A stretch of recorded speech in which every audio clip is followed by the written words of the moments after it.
All of these are moments of truth.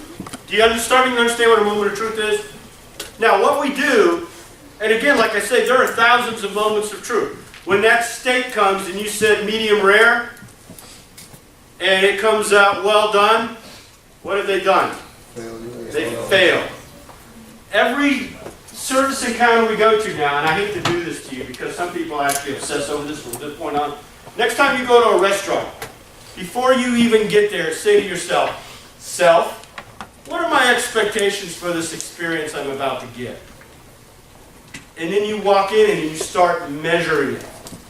You consciously measure it. Now, before now, you do this subconsciously. No one sits there and says, I was expecting 2 rings and I got 5, that's 2 points off.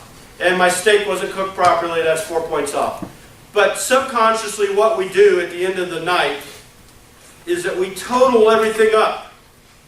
We total the meets, we total the exceeds, and we total the fails. And at the end, what's the simple mathematical calculation? That's it. Yeah, you like it or not based on the total. If it's plus, you had a good experience, and you'll probably go back. If it's net zero, meaning the goods and the bads kind of balanced each other out, what do? I'll probably come back, but if something better comes along, I'll probably go there. And of course, if the final number is minus, what do you say? Not coming back. Like my haircut thing, right? Couldn't find it, I was frustrated, finally got there, lady was sweet, talked about dogs, all these other things, did a good job on my hair, right? Yeah, I know, I'm obsessed with my hair. No, I'm not. I do it for a point. But at the end, I said, yeah, couldn't find it, but in the end, the total experience was a positive. It was good. And so, I'm going to go back and get my hair cut again from her. Because she came out on a plus and not a negative. Does that make sense? So, again, next time you guys go out for food or any type of service experience, consciously say to yourself, I'm going to have to experience this. Here are my expectations. Let's see what happens. And at the end, when you're walking out, say, okay, self, what do you think? Yeah, they exceeded most of my expectations. Or, nope, they didn't exceed most of my expectations. I am taking my business elsewhere. Make sense? You guys got what the moment of truth is? So that when it shows up on a test, you'll be able to do well.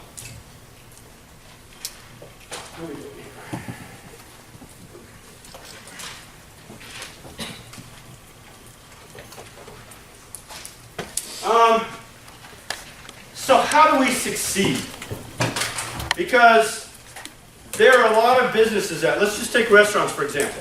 If we wanted to go eat dinner tonight and we could walk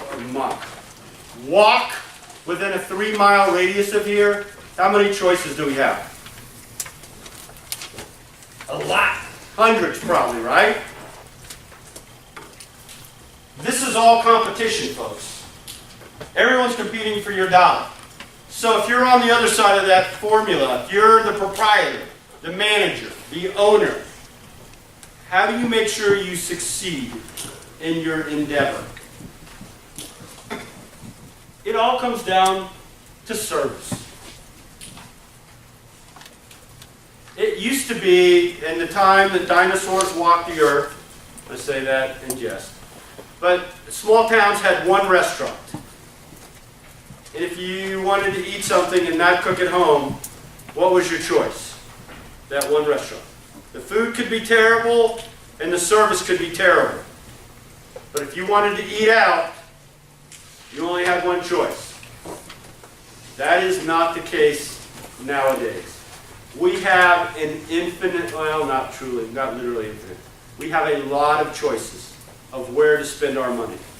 Not only on food and hotels, but on everything. Cars, universities.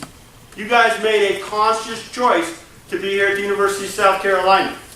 And I'm sure that you all had other options. And there was something that made you say, I want to be at USC. It's the same with consumers. The way to be successful in the hospitality industry is service. That's why we obsess about it. It's no longer about the taste of the food. It's about the handshake. You get the allegory? So, we focus on the guest. We understand the role of the guest contact employees. Remember, moment of truth? That's what's so interesting about the moment of truth. If you're the manager, can you be everywhere? Every time someone has a moment of truth? It's impossible. So you have to rely upon your employees, or in the case of Disney cast members.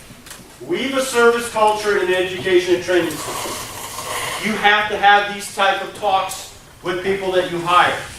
You have to let them know, hey, this isn't just a job that you can kind of show up in and give it half an effort and mail it in. Because if I have all my employees that really don't give a crap, that are just doing the basics, how long is my business going to be successful? Not long. Guaranteed. Thrive on change? Man. Chinese say, right, it's may you live in interesting times. That's not a blessing, that is actually a curse. They say, may you live in interesting times. We live in interesting times.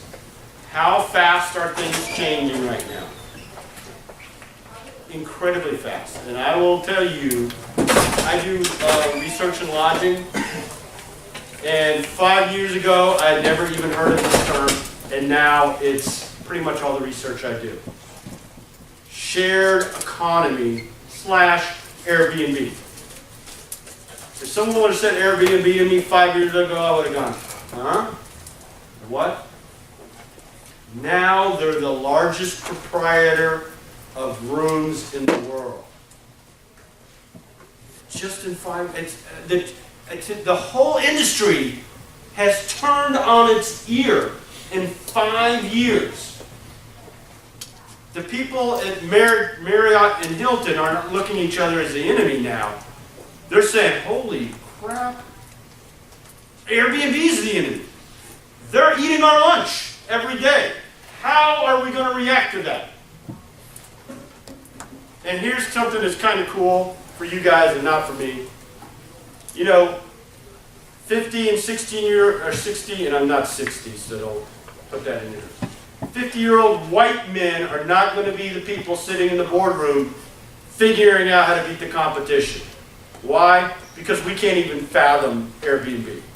If I were in the industry right now, I would be a dinosaur. Who's going to solve that problem? You guys. Why? Because it's a product of your generation.